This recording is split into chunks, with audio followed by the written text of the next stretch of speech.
بسم اللہ الرحمن الرحیم۔ آپ صلی اللہ علیہ وآلہ وسلم مکہ مکرمہ میں شیب بنی ہاشم کے اندر موسم بہار میں پیدا ہوئے۔ یہ دوشنبہ سوموار یعنی منڈے کی صبح تھی، ربیع الاول کی 9 اور کہا جاتا ہے کہ 12 تاریخ تھی۔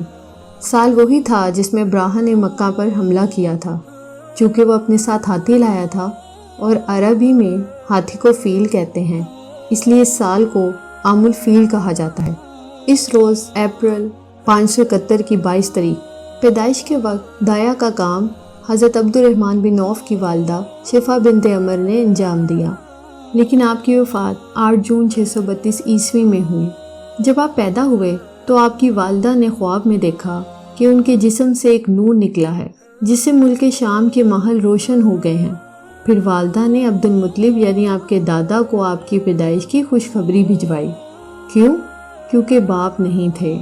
پھر حضرت عبد المطلب تشریف لائے اور آپ کو خانہ کعبہ میں لے جا کر اللہ تعالیٰ سے دعا کی اور اس کا شکر ادا کیا، اور اس توقع پر کہ آپ کی تعریف کی جائے گی آپ کا نام محمد رکھا۔ پھر عرب کی دستور کے مطابق 7ویں دن عقیقہ اور ختنہ کیا اور لوگوں کی دعوت کی۔ یہ عقیقہ اور ختنہ دور جاہلیت میں بھی ہوتا تھا۔ یہ سنت تھی کس کی؟ حضرت ابراہیم علیہ السلام کی۔ تو عرب میں بہت سی چیزیں ختم ہو چکی تھیں اور بہت سی روایات باقی تھیں، اسلام نے آ کے اسے باقی رکھا۔ بعض لوگ یہ سمجھتے ہیں کہ دور جاہلیت میں کفار بالکل ہی ملحد لوگ تھے، اگرچہ الحاد بھی تھا، یہودیت، عیسائیت، مجوسیت اور سیبینز کے علاوہ ایتھیس بھی تھے وہاں پر، لیکن بہت چند گنے چنے۔ مکہ میں خاص طور پر میجورٹی مشرکین کی تھی، تو کچھ ریچولز دور جاہلیت میں بھی اسی طرح ہو رہے تھے جیسے حضرت ابراہیم علیہ السلام کے زمانے سے چلے آ رہے تھے۔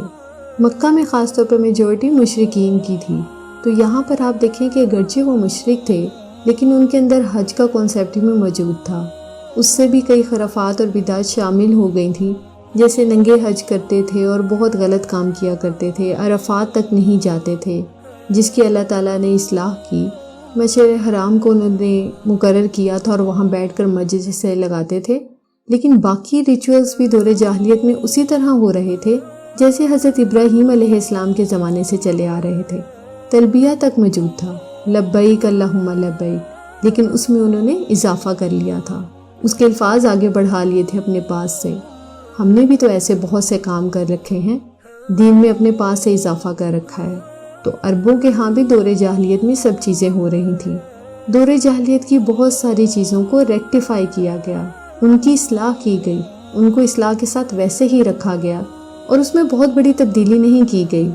تو جہاں کہیں بھی آپ دعویٰ کا کام کریں وہاں پہ اس بات کا ضرور خیال رکھیں کہ جس لوکل کلچر کے لوگ عادی ہیں ان میں جو چیزیں اسلام سے ٹکراتی نہیں، خواہ مخواہ ان کے پیچھے نہ پڑیں۔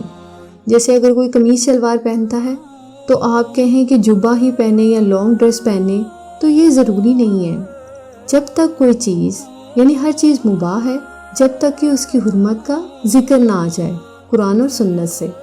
اگر آپ ایسا کرنے لگے کہ ہر چیز کو غلط ثابت کرنے لگیں اور صرف چند مخصوص چیزوں کو جو عرب کلچر کی ہیں انہی کو اسلام کرنے لگیں تو دین تنگ ہو جائے گا، لوگوں کے لیے مشکل ہو جائے گی۔ آپ صلی اللہ علیہ وآلہ وسلم کو آپ کی والد کی لونڈی ایمن گود کھلایا کرتی تھی، وہ حبشن تھیں اور ان کا نام برکت تھا۔ اللہ تعالیٰ نے ان پر بڑا فضل کیا، چنانچہ انہوں نے آپ کو نبوت کا دور پایا، اسلام لائی اور ہجرت بھی کی، اور آپ کی وفات کے 5-6 مہینے بعد وفات پا گئیں اور بہت رویا کرتی تھی۔ حضرت ابو بکر اور حضرت عمر ان سے ملنے جایا کرتے تھے تو پوچھتے تھے کہ کیوں روتی ہیں آپ؟ تو وہ کہتے تھے کہ وحی کا سلسلہ بند ہو گیا ہے۔ تھی وہ ایک غلام عورت، لیکن ذہنی اعتبار سے سوچ کی وسعت اس قدر زیادہ تھی۔ یہ اسلام کا کمال تھا کہ لوگوں کو سوچنا سکھایا اور سوچ کے اعلیٰ معیار دیے۔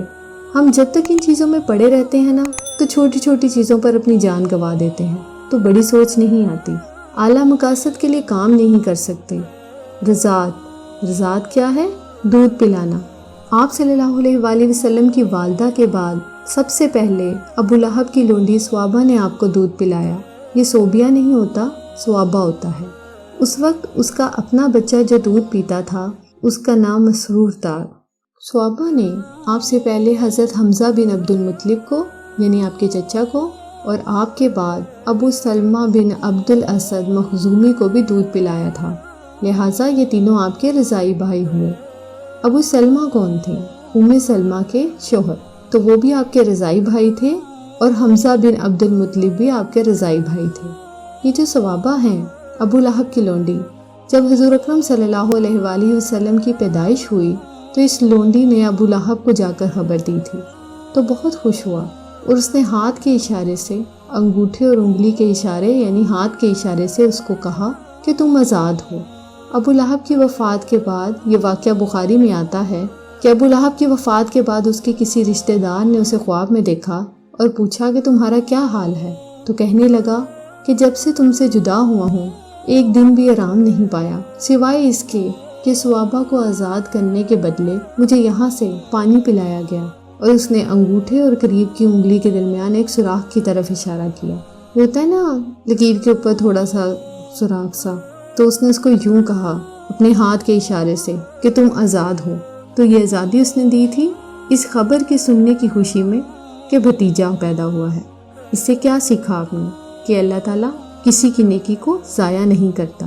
غلاموں کو آزاد کرنا ایک بہت بڑی نیکی ہے، کسی بھی غلام جان کو آزاد کرنا، اور وہ بھی حضور اکرم صلی اللہ علیہ وآلہ وسلم کی ولادت پر، آپ کی آمد کی خوشی پر۔ بہت سے لوگ اس سے میلاد کا کانسیپٹ نکال لیتے ہیں۔